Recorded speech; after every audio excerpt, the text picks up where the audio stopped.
Hello, everyone, and welcome back to the WTF1 podcast. Today, we're talking about, I know, I still got a wave. Today, we're talking about that insane Belgian Grand Prix qualifying and answering some of your questions. Now, as you may be able to tell, I'm not Matt Gallagher.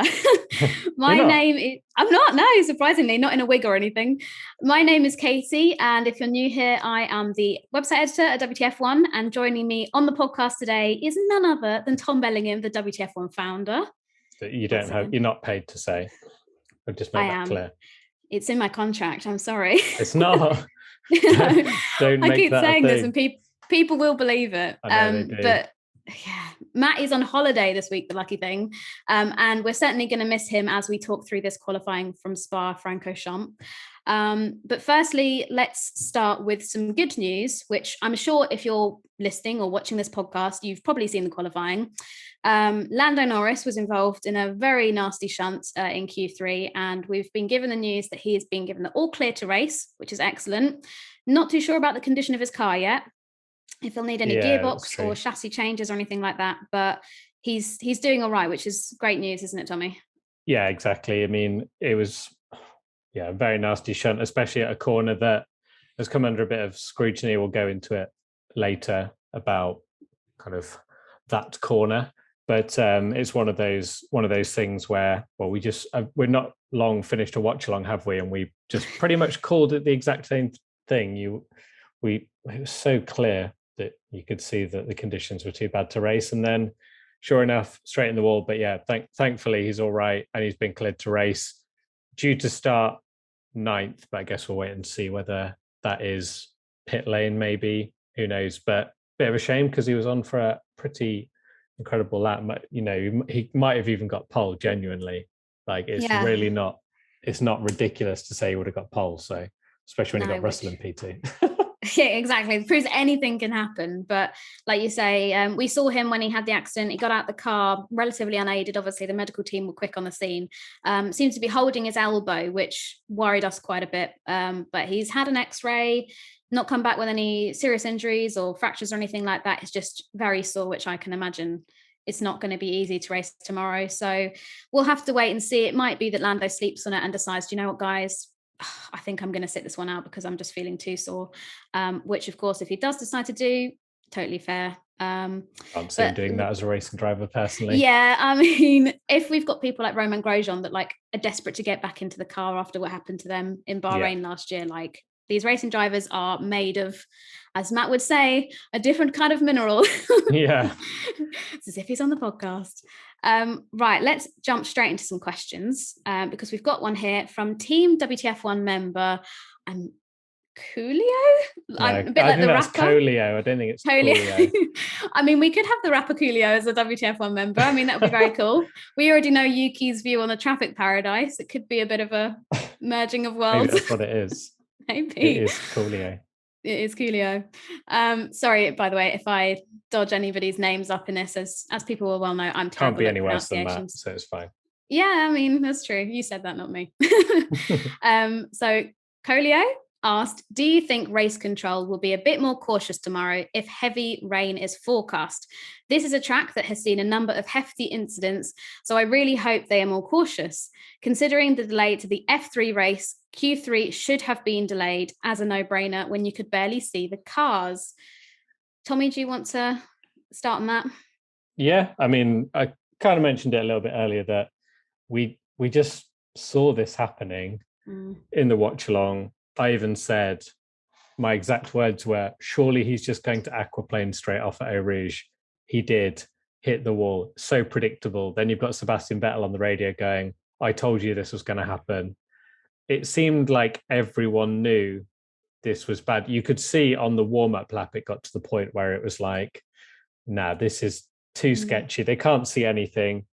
And I know these cars can race in wet conditions, but when they can't see anything and they will just aquaplane off, it's not really a case of like driver skill anymore. It's just not racing. So it was so obvious it was going to happen. And I personally can't believe they didn't call the red flag early. It's a shame that it just seems to be that they will wait for an enormous accident. And thank God, we said it before, thank goodness, Sebastian Vettel wasn't coming up behind him, because Lando bounced back on the track. We all know what happens. We've unfortunately seen that in the past, especially in Formula 2 with Hubert, sadly. And it's not what anyone wants to see. We want to see racing, but we don't want to see racing like that. So I don't know why they didn't call it earlier. No, like you say, incredibly lucky that the cars were as spaced out as they were, because that could have been horrendous with Seb coming up so quickly from Eau Rouge. But it's like you said, it's evident that the conditions were bad. Like, we could see that as armchair experts, as whatever they want to call us, from our watching it on TV.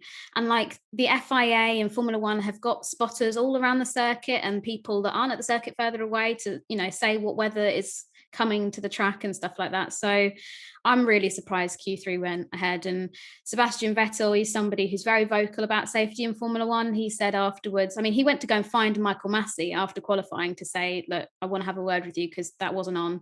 And, Seb Why is it taking Vettel to do stuff like that? Come on. It's crazy, isn't it?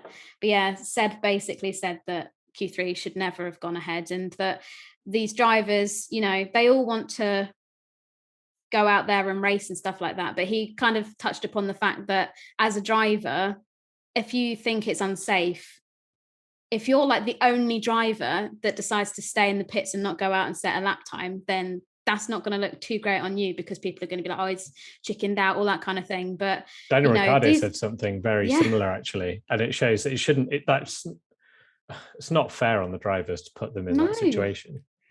No, like, we all know motorsport is dangerous. Like, that's the first thing you're told when you get into it. Like, it's a dangerous sport.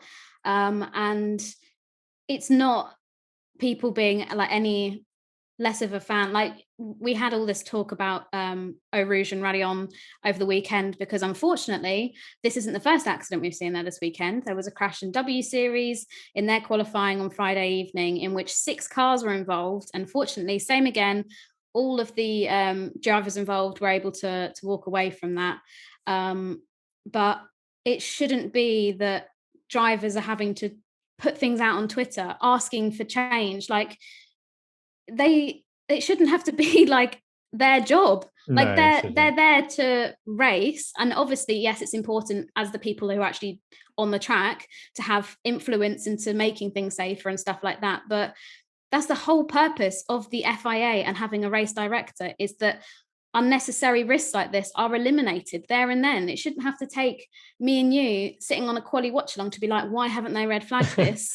It just makes no sense. When all the fans can see it at home, yeah, why can't the race director? And this is the problem with Massey sometimes, and a lot of the time, it seems that he likes to put his own like ego and stubbornness before the safety a lot of the time, and wants to save face. And it's like, I'd much rather you admit, oh yeah, actually no, this isn't cool, than it taking the life of a driver, or taking something absolutely horrific to happen before it happens. And we've just seems to have been so many near misses recently. It's the list just keeps adding up, unfortunately.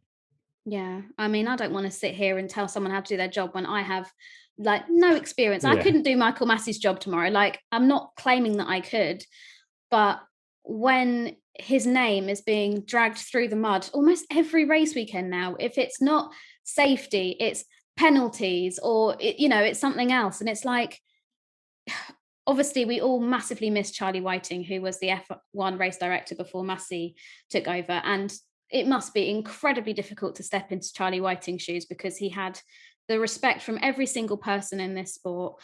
But the simple thing is that he's not doing a good enough job. And it's not just a case of like, these are drivers' lives that we're talking about here. I know this is getting very serious and dark and stuff like this, but that's, at the end of the day, that's we seem to be having this conversation literally every 3 races now, rather than it being like a once a year thing, or a really freak accident. It seems like this narrative is just going on and on.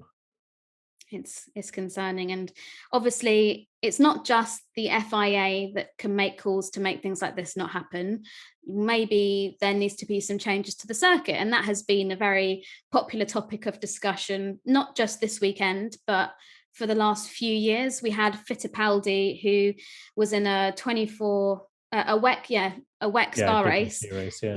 And he crashed at Eau Rouge, broke both his legs. Obviously awful accident for him. As you mentioned, we had the passing of Hubert in 2019. Jack Aitken, lovely Jack Aitken, he suffered some nasty injuries in a crash literally at the start of this month, with a broken collarbone and fractured vertebra. So I'm not suggesting that we completely steamroll over Eau Rouge, make it flat, that's not what anyone's suggesting, but it's more the surrounding area of the corner that needs some serious looking into. And I know we're going to touch upon it. We've got a question coming up from a fan who read. Let's jump to that, because this leads nicely onto our point. So at Maitland_Miller, once again, very sorry if that is not correct, but asked, could we see more changes in the coming years to Spa to make it safer so that these big accidents stop happening so frequently? And there are some changes coming to Spa from 2022, ready for some international motorcycle racing happening there in June 2022, which follow, similar to F1, have the FIA rules. So circuits have to follow certain checklists to make sure that they're grade 1 and appropriate for Formula 1 races. International motorcycle racing needs to follow FIM rules. And so they're making some changes, including enlarging corners and adding gravel traps to several corners at Spa, including Raidillon, La Source, and places like that. But do you think that's going to be enough of a thing to change, Tommy? Or do you think that other things need to happen for it to be classified as safer? I think personally, the changes that I've seen, it's hard to tell until we actually see them. But I think my biggest concern with this corner is always the fact that the cars can, it tightens so much, that barrier, that it almost is like, if you go in there, you're only going in one place, and that's back on the track. And that's not the way it should be. Such a high speed section for it to essentially be a wall that is catapulting you back into the direction of the cars that are coming. There's no real surprise that we've had these horrible accidents, and I can't believe that it's not been done sooner, that it's taken for motorbike racing to come there for it to change. Because I don't know about you, I mean, even would it have been last year? Yeah, last year. So like the first year back after Hubert's death, it does make me wince when they go through that corner on the first lap, because they're all so close, and it is just one little moment can be catastrophic. And I'm really glad they are changing it. And that's the thing. It doesn't need to be, they don't need to put a silly hairpin in or anything like that. No. It's not corners like Maggots and Beckett's, for example. They're amazing corners. They can be safe, and we've not seen anything too bad there.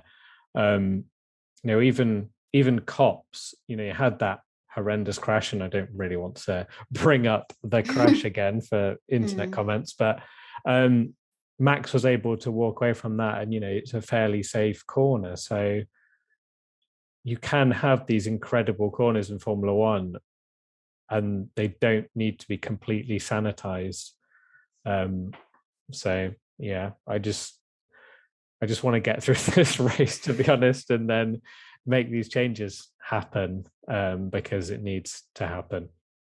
It does. It's not right as fans that we already are full of anxiety for the start of the race tomorrow. Like, as soon as qualifying finishes, everyone's like, oh goodness, what's going to happen going up Eau Rouge for lap 1 tomorrow? Like, I can already in my head as saying that they like, and this, I'm not trying to be that, I've watched F1 for years, but I can already, and you see it on Twitter, people going like, these Drive to Survive fans, they can't cope with crashes. It's part of F1. It's like, it is, but it is part of F1, but like the safety is so improved, and you know, I've watched Formula One since like 1996, and there's not been many races that I go into, and I'm just like, this corner just, it makes me feel uncomfortable.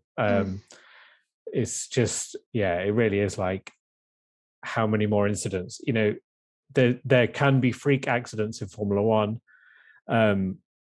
Look at Grosjean's crash. That corner, you'd never think a car would go in there, and now there's things they can do. They can change it, blah blah blah. But this crash is so common now. It seems to be happening almost every series that go to Spa. So something needs to be done, and thankfully it is. So let's just hope it works. Exactly. Very well said. I don't think it makes you any less of a fan to be concerned for driver safety. So if there are people online saying that, then I ain't got time for you, I'm afraid. Jog on. Exactly. Very polite. We interrupt this WTF1 podcast for a very quick chat about one of our other sponsors for this episode, LinkedIn Talent Solutions. Today, many small business owners are busier than ever. Searching for and interviewing the right candidates can take time away from managing and growing a business. That's why LinkedIn Jobs has made it easier to get to the candidates worth interviewing faster, and it's free. So what can you do with LinkedIn Talent Solutions? Well, you can create a free job post in minutes on LinkedIn Jobs to reach your network and beyond to the world's largest professional network with over 30 million people in the UK. You can focus on candidates with the skills and experience you need. Use screening questions to get your role in front of only the most qualified people. Then, use the simple tools on LinkedIn Jobs to quickly filter and prioritise who you'd like to interview and hire. So what are you waiting for? If you're a business owner, go ahead and check out LinkedIn Jobs, who help you to find the candidates worth interviewing faster. And you can post a job for free, so there's really nothing to lose. All you have to do is visit linkedin.com/WTF1. Again, that's linkedin.com/WTF1 to post a job for free. Terms and conditions apply. Right, let's get back to the podcast. So another question from Team WTF1 member Emma J. Asked, if Lando drives tomorrow, how far up the grid do you think he can get?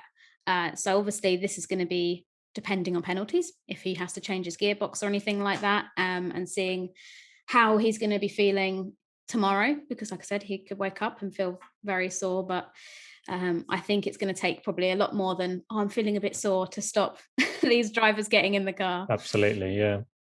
He's starting ninth. I mean, again, like, he genuinely could have been on pole, so he's got amazing race pace.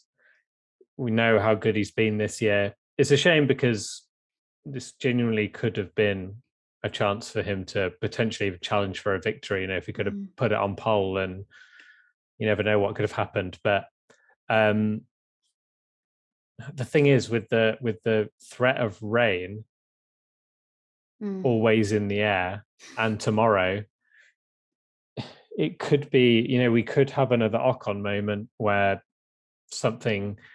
it's a case of like just being on the right tire at the right time. The conditions are changing all the time. If we get a race like that, it sounds ridiculous, but he's genuinely not out of it. Even if he starts P20, you know, he could still get on the podium. But I'd be surprised if it isn't, well, we're going to the guy in P2 later, but Verstappen and Hamilton just sort of checking out at the start, and then maybe like Lando coming through the field. But I don't know. I think he can still have a great race. I'm going to predict that he finishes, I reckon he could still get 5th. Okay. I was going to go about P6. So we're kind of same. Yeah. Same kind of thing. I think it's doable for him. Yeah. With his pace. Especially, and we've seen easy Ferrari. Track to, it's not an easy track to overtake, but it's a great track to be able to overtake. Yeah, exactly. And we've seen Ferrari had a complete shocker today, so they're kind of one of his big competition out the window. Same with Aston Martin, apart from Sebastian Vettel, who's just doing Sebastian Vettel things now. Yeah. And that makes me so happy that, like, obviously Stroll is got his issues. He got his 5th-place grid drop as well, but that Sebastian Vettel's got his Stroll. Yeah. But to have Vettel with his mojo back is just the best feeling ever. I love it. Yeah. Well, yeah. So we've talked about the lows of qualifying. Let's talk about the highs, because oh my goodness, Tommy, we have George Russell in P2. Like, I feel like every time George Russell doesn't think it feels. I'm just looking at the result now, and not real. It doesn't look real seeing George Russell Williams, not even like George Russell Mercedes. We thought, I'm going to say it now. I feel like the deal's done. He's there. Oh yeah, it must be. I think it's pretty obvious that they're talking about it. In my opinion, they're waiting on Bottas to get a drive.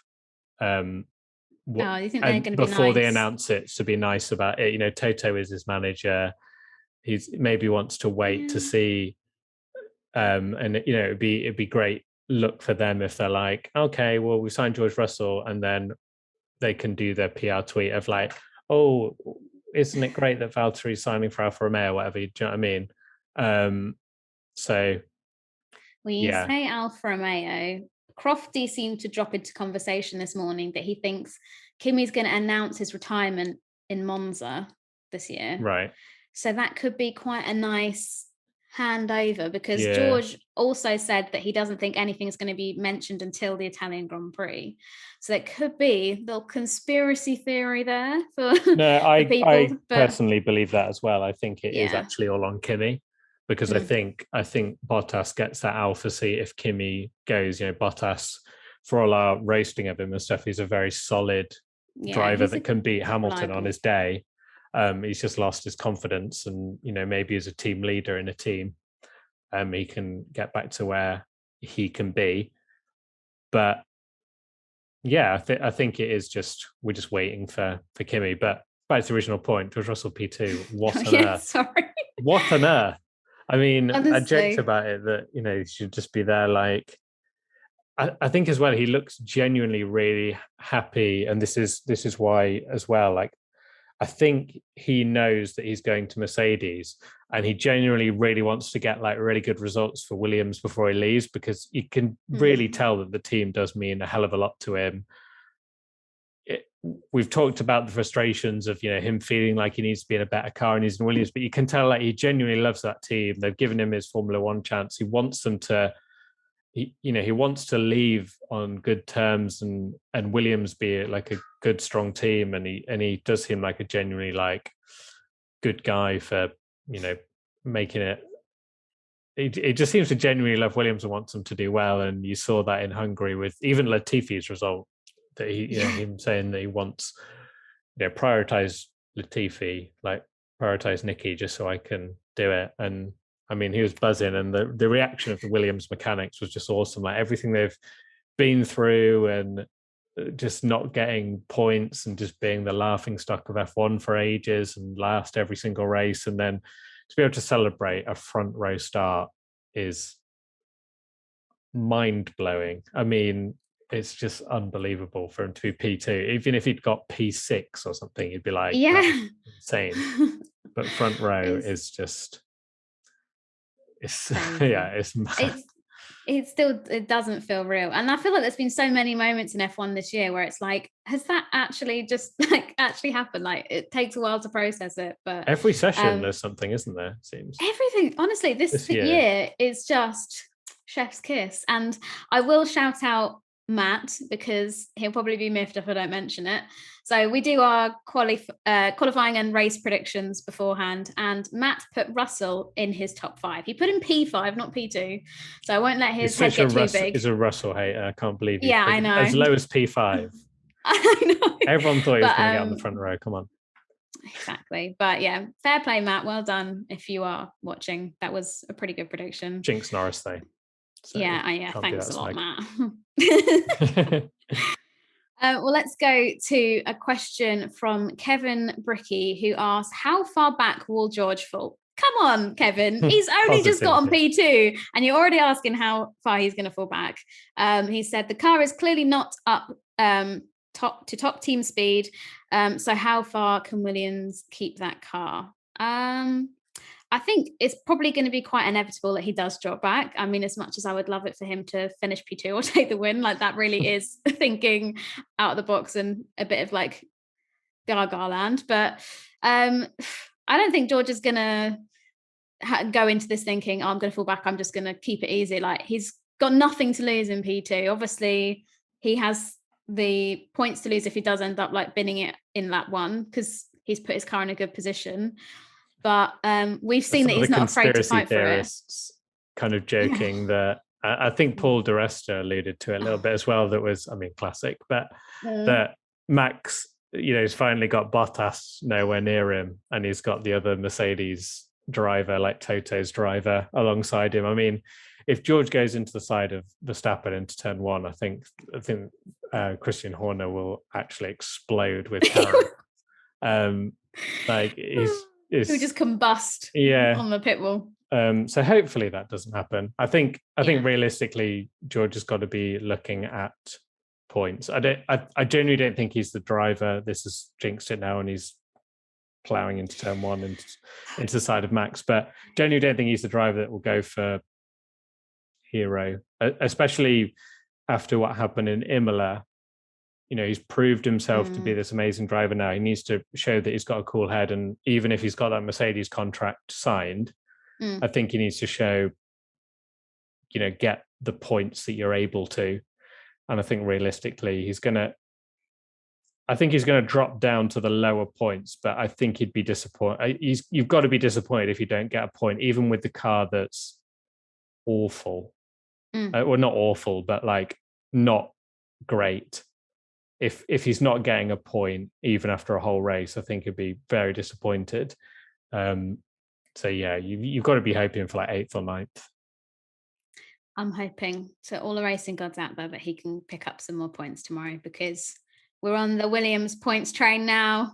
Alfa Romeo are going to be, I mean, Alfa Romeo 15th and 18th on the grid, and you've got George Russell, and Alfa should not be where they are in the championship. Getting, well, they could end up getting absolutely whitewashed by Williams, which is crazy.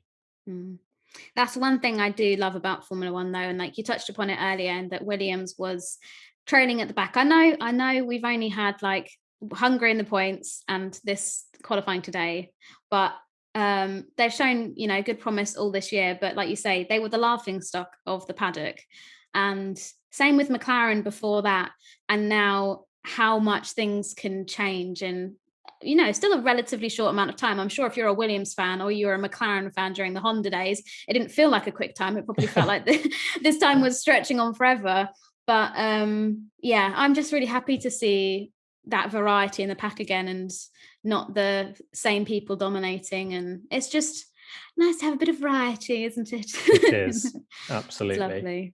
We interrupt this WTF1 podcast for a very quick chat about one of our sponsors for this episode, Beer 52. We've been sent a free case of 8 craft beers from Beer 52, and you can get in on the action too. All you have to do is go to www.beer52.com/WTF1 and cover just the postage costs of £5.95. Remember, you have to be over 18, otherwise you're not allowed. Beer 52 is the world's largest beer club with over 170,000 active members, and each month members are sent a case with a different theme, so it doesn't get boring.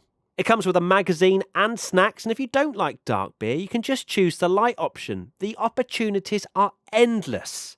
To make sure you feel as comfortable with the offer as possible, you can pause or cancel at any time. There are no commitments here. You just got to enjoy the beer, and that's it.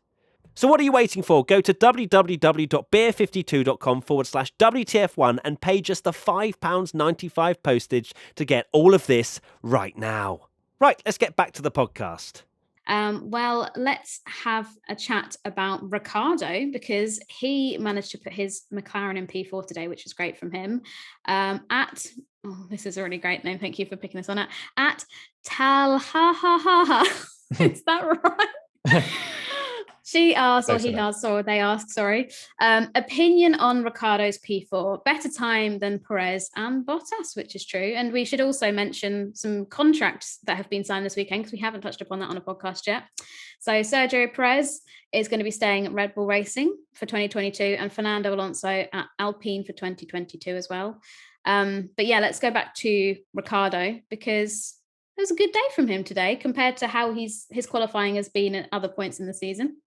Yeah, he's really got to deliver with this result, because I don't want to, I love Danny Rick, absolutely adore him, but he, at the end of the day, he's he's fourth, which is an amazing result, but you've got to think that Lando would probably be up there in pole position potentially, or at least I'm generally going to go out on a limb and say Lando would be at least second. Yeah. I mean, he was quickest in Q1 and Q2. He was unbelievable today. So yeah, which still, puts him ahead of Danny Rick. But he's got to maximize the fact that he's up there, because I think it is his qualifying that's let him down a lot this year. And his race pace, as he kind of edges into the race a bit more, right, he tends to be a little bit more on Lando's pace. So I think if he's got to be looking at kind of finishing there. He might even maybe have his eye on a podium if you think that George Russell's going to drop down. Because one thing that I've not really got my head around in the whole craziness of George Russell being P2, but if you think if it's Max and Lewis off into the distance, you've got the final slot on the podium, and you've got Russell's up there, Ricciardo's up there, Vettel's up there, you've got Gasly even ahead of Perez. So Perez is in 7th, Bottas is starting 13th. So we could see like a nice surprise on the podium. And wouldn't it be great if it was Danny Rick? That would be great. That would make my heart very full. As a Danny Rick fan, that's been difficult to see him struggle so much this year. So yeah, that would be lovely. But like you say, it's kind of bittersweet because P4's great, but your teammate might have got pole. Yeah. So it's kind of like yin and yang, kind of the balance there. But yeah, I'm very excited to see how Ricciardo gets on tomorrow. His 200th race as well in Formula One, which has gone by. He is an old boy. It's gone so quick. Old man. And same for Lando and George, meant to be their 50th race tomorrow, which to me, it seems mad that Russell and Lando have done a quarter of the race that Danny Rick has done. I don't know. It doesn't seem right. Danny Rick seems like he's been in F1 forever. Doesn't seem. It's the number of races now. Like, I remember it being this makes me sound like such a boomer, and I'm going to say it anyway, that when I was watching F1, you had like 15, 16 races. And the turnover of the grid was a lot bigger. Like anyone getting to like 100 races, it's quite a milestone. Whereas George and Lando are like babies still. They seem almost like rookies still, and they're halfway to 100 races already. Is pretty bizarre to me. It's scary. I'm like, oh my goodness, what am I doing with my life? Obviously, I'm very happy in my job, my life. But like you say, they've got 50 career starts to their name, and they're like 22, 23. Yeah, exactly. Absolutely crazy. But yeah, let's see how they get on tomorrow. What's Max on now? He must be on, because Max is only 23? Yeah, 23, and Max Verstappen has 131 starts. Oh no! Well, he'll have 131. Yeah, so that's mad. That's 130 crazy. Starts at 23 years old. 50. He's surely going to get a record for being. Max has got 50 podiums and he's 23. That is mad. Wow. Imagine if he does like a Kimi and he stays till he's past 40. He's going to have like 5,000 starts to his name at the rate that F1 are putting races on the calendar. Very true. Which takes us into a quick little segue about the calendar, which has been announced today. So we're no longer having 23 races. We're only going to have 22. And a few of the rounds have been shuffled around. I think Turkey's been moved forward a week. It's either been moved forward or it's been moved back. It's one I need of the to two. update my wall calendar. I'm just looking at it. I'm thinking, this is all wrong. I can see Japan. I can see like Singapore's still on there. Yeah, I need to. Australia, all of these are gone. This is why I put all of them on. Frank's heard about all this calendar chat. He wants to come and have a look. But yeah, this is why I've ended up putting all the races in pencil in my diary and stuff. Because everything is changing. Not put it in pen. Well, there we go. Rookie mistake. But yeah, we've had another calendar change. So if you want to see that, then you can head over to WTF1 socials and see the new calendar dates if you haven't already. And finally, let's have a question from @Lakshya 139013990. I don't know why I did 0 and then I did O or something. I think I messed it up. But anyway, are we truly witnessing the very next generation of F1 with Lando, George, and Verstappen? And then they've put Leclerc too sometimes as like an afterthought, which savage. I think yeah, very savage from you. Yeah. But what are you thinking, Tommy? Are we witnessing the next gen of F1 here? Absolutely. I mean, it's easy to say, oh, everything was better in my day, but this genuinely, for all the hate on pay drivers and all this, like this is genuinely like an unbelievable grid. I mean, people like even like Bottas, who obviously gets like roasted quite a lot. He's in a top seat. Like, do you know what I mean? Like he's a race winning driver that can beat Lewis Hamilton on his day. And the fact that some people think he's like rubbish just shows the quality of the grid. I mean, I'm looking at the names, and even, you know, when Hamilton does call it a day, Verstappen, Russell, like Ricciardo, if he's still going, Gasly, Ocon, Norris, Leclerc, Sainz, like these guys are amazing. Like all these drivers, like Mick Schumacher might end up, you know, getting in a top team. And that's before you've even, you know, got any of the guys in F2 at the moment. But I genuinely think this grid is one of the best ever, because you've got an amazing mix of like young talent, like your Landos and your Russells. Then you've got like the next tier up, which is like your Sainzes that are unbelievable as well. He's another one that people really haven't like touched upon. Like Sainz has done such an insane job this year. Like I knew he was talented, but this year he's gone up in my tier list to, I don't know what tier, but like if a team good. Like say like when Vettel retires or something and Aston Martin need a space, like someone like Sainz is like first on my list, because he's gonna be, I genuinely think he could be a team leader. Like the stuff that he's done alongside Leclerc, and there's the talk of, you know, Mick Schumacher's going into that seat. I think that's the joke that they're already talking about him before Sainz had even signed. So Leclerc, maybe there's no future at Ferrari for Sainz, but I think Sainz is absolutely unbelievable. And that's what I mean. Like, I think Sainz is an unbelievable driver, and I think Gasly is the same. But I'm putting them like tier like 3 or something. And then you've got like another tier, which is, you know, your older statesmen of like Alonso and Vettel and Hamilton. And then you've got the like Leclerc's and Verstappen's. It's just, the grid is just so good. And the best thing about F1 at the moment is just that these battles are just going to go on and on, because if people like George, Lando, and Verstappen and Leclerc and Sainz and all these others are that good now, they're going to be something else when they're older. Like the talk of Hamilton being in his prime and the season that Hamilton had last year. Imagine like Max Verstappen at that. Imagine Max Verstappen being better than he is now. Like how? Like it's just going to be like another level, isn't it? So yeah, F1's in a really, really good place, despite everyone moaning about pay drivers and all that. Yeah, I hope we're still doing podcasts when that's the case. I mean, like, do you remember, Tommy, back in the day when we were saying about these young kids going to be good drivers? That was my old person's voice, by the way. I've almost got it already.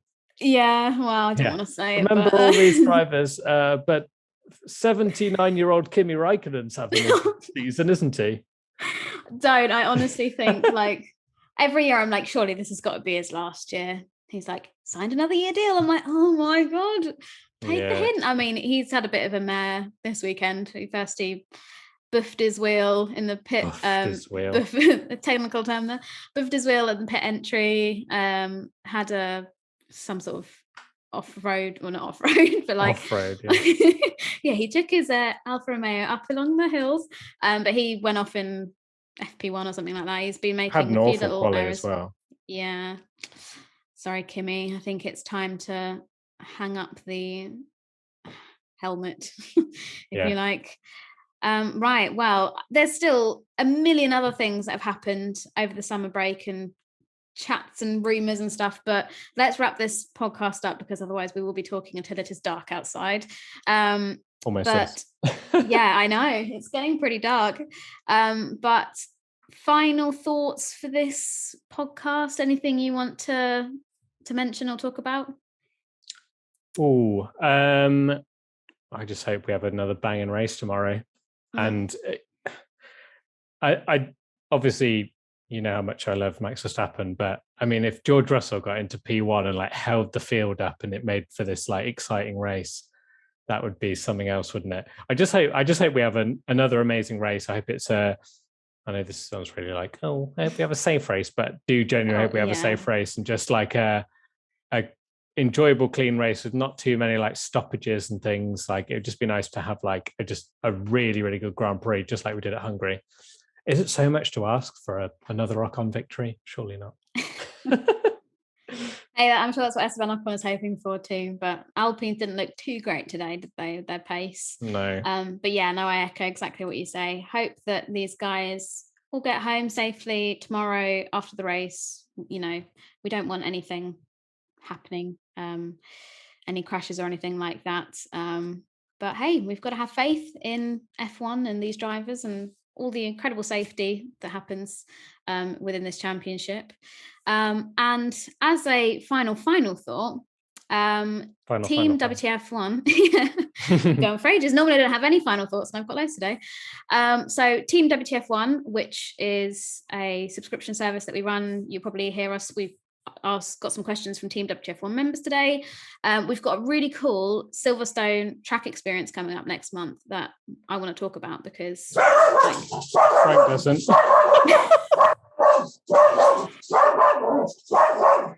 Frank. Well, that's certainly, if you had fallen asleep to this podcast, that's definitely woken you up. So that's Frank's final thought. So we got that. But yes, Silverstone. So next month, we've got something really cool lined up. Obviously, Silverstone being the British Grand Prix venue. There's going to be some high-speed passenger rides in several race cars around the full Grand Prix circuit. And you can also drive your own car around there if you want to. Get Great Frank for the gram.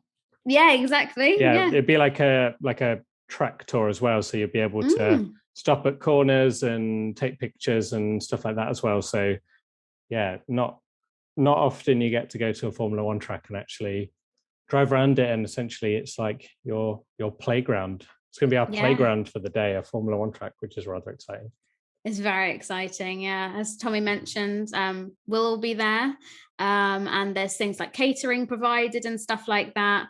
State-of-the-art simulators, if you're into that kind of thing. Can watch me try and attempt to set a lap of Silverstone. I did a Sega rally at our clubhouse that we had, and that was just a disaster. I can't do simulators, but I want to see your reaction in a passenger ride if it's anything like the Quali watch along when George Russell went P2. It should be oh my goodness. Content. Gonna have to get a front-facing GoPro on you, yeah. Get one that's like right above my head, so it's literally such an unflattering angle. But yeah, that's going to be really cool. So if you want to know more about that, you can visit the link. I guess Tommy, you can pop it in the description or something like that. Amazing. And yeah, hopefully we'll see some of you there. But for now, that is the WTF1 podcast. Hope you enjoyed this qualifying special. Obviously, we don't normally record on a Saturday, so that's quite cool. And we'll be back with Matt, I should probably add. He's also ready for Internet's Best Reactions tomorrow, so be sure to keep an eye out for that on the YouTube. But we'll be back Monday to talk about the Belgian Grand Prix. I can't wait. I know, we saved this podcast to do, rather than do a midweek one, we were like, there might not be any news. Let's see if there's any news on Saturday. Oh, George Russell is on the front row in a Williams. Okay. As you do. That kind of works. Okay, well, thanks very much for listening. And goodbye, Frank. He seems very desperate for attention. Yeah, thanks for interrupting, Frank. And we'll see you soon. Bye. Bye. Enjoy the race.